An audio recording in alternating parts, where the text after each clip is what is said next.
அனைவருக்கும் வணக்கம். மேசராசினியர்களுக்கு நிகழ்ந்து கொண்டிருக்கும் மார்ச் மாதம் 29ஆம் தேதி சூரிய கிரகணம் நிகழ இருக்கு. இந்த சூரிய கிரகணம் நிகழக்கூடிய இந்த காலகட்டங்களில் மேசராசினியர்களான நீங்கள் என்ன செய்ய வேண்டும், என்ன செய்யக்கூடாது, என்ன செய்தால் என்ன மாதிரியான நன்மைகள் எல்லாம் ஏற்படும் என்பது குறித்தான முழுமையான பதிவு தான் இந்த வீடியோல நம்ம விரிவா பார்க்க போகிறோம். அந்த வகையில் இந்த ஆண்டு ஒரே மாதத்தில் 2 கிரகணங்கள் நிகழ இருக்குது. சமீபத்தில் சந்திர கிரகணம் நிகழ்ந்ததை போலவே அடுத்ததாக சூரிய கிரகணமும் ஏற்பட இருக்கு. இந்த நாளில் நாம் என்ன செய்ய வேண்டும், எவற்றை தவிர்க்க வேண்டும், இந்த நாளில் இந்த நேரத்தில் கிரகணம் நிகழ உள்ளது என்பதையும் தெரிந்து கொள்ளலாம். அந்த வகையில் சூரிய கிரகணம் விஞ்ஞான ரீதியாகவும் ஆன்மீக ரீதியாகவும் பெரும் முக்கியத்துவம் கொண்ட ஒன்றாகும். கிரகணத்தின் போது பல மக்கள் அதை நேரில் காண துடிப்பதோடு பலர் பழமையான நம்பிக்கைகளை பின்பற்றுவதும் இயல்பான ஒன்றாகும். எனவே கிரகணத்தின் போது மேசராசினியர்களான நீங்கள் கடைபிடிக்க வேண்டிய சில முக்கிய வழிமுறைகள் மற்றும் தவிர்க்க வேண்டிய செயல்களை பற்றி தெரிந்து கொள்வோம். அந்த வகையில் 2025ஆம் ஆண்டின் முதல் கிரகணம் மார்ச் 13ஆம் தேதி நடைபெற்றது. முதல் கிரகணமே சந்திர கிரகணமாக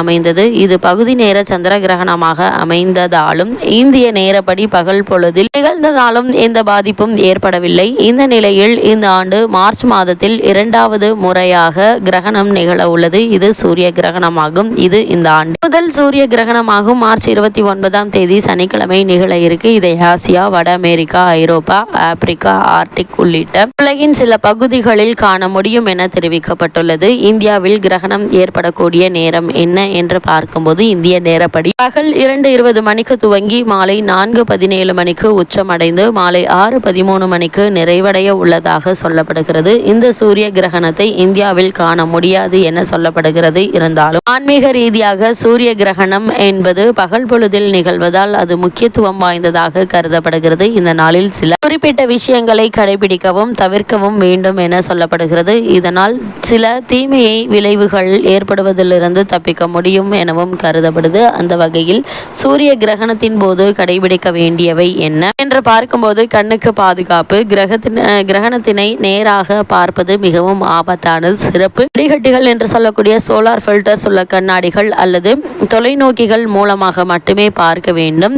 தியானம் மற்றும் பிரார்த்தனை. பல ஆன்மீக நம்பிக்கைகளின்படி கிரகணத்தின் போது தியானம் செய்வது மற்றும் மந்திரங்களை ஜபிப்பது ஆன்மீக சக்தியை அதிகரிக்கும் என கூறப்படுகிறது. வீட்டில் இருக்க வேண்டும். தேவையற்ற பயணங்கள் தவிர்க்க வேண்டும். கிரகணத்தின் போது அதிக அளவு வெளியில் இருப்பதை தவிர்க்க வேண்டும். இந்த காலகட்டங்களில் உணவு சாப்பிடலாமா என்று கேட்டீங்கன்னா உணவுகளை மூடி வைத்து பாதுகாக்க வேண்டும். கிரகணத்தின் போது உணவுப் பொருட்கள் கெடக்கூடும் என்பதால் அவற்றை மூடப்பட்ட உரை மூடிய பானைகளில் வைத்திருக்கவும். சிலர் துளசி இலை அல்லது தர்பை பொருட்களை உணவில் வைப்பது வழக்கமாக கொண்டுள்ளனர். கிரகணத்திற்கு பிறகு தூய்மையாக குளிக்க வேண்டும். கிரகண நேரத்திற்கு பிறகு பரிசுத்தமாக குளித்துவிட்டு வீட்டின் சூழலை தூய்மைப்படுத்துவதே நல்லது. சாத்வீக உணவுகள் சாப்பிடுதல். கிரகண நேரத்தில் முதியவர்கள், குழந்தைகள், கர்ப்பிணி பெண்கள் உணவு சாப்பிட வேண்டும் என்பவர்கள் பழங்கள், காய்கறிகள், தானியங்கள், நட்ஸ், பால் பொருட்கள் ஆகியவற்றை சாப்பிடலாம். சூரிய கிரகணத்தின் போது தவிர்க்க வேண்டியவை என்ன என்று பார்க்கும்போது நேரடியாக பார்க்க வேண்டாம். சூரியனை நேரடியாக பார்ப்பதை தவிர்க்க வேண்டும். இதனால் கண்களுக்கு பாதிப்பு ஏற்பட வாய்ப்புகள் உள்ளது. கர்ப்பிணி பெண்கள் தவிர்க்க வேண்டியவை. கர்ப்பிணி பெண்கள் கிரகணத்தின்